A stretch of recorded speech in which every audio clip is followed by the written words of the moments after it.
Let's talk about goofing off at work. Because play is important to the creative process.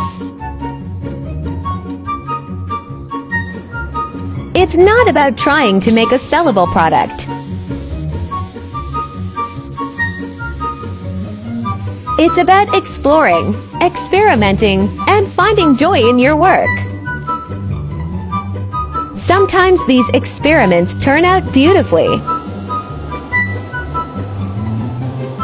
Other times they fail miserably. And that's okay too. Just because it failed didn't make it a waste of time. The whole point is to learn something from it. So goof off a little today.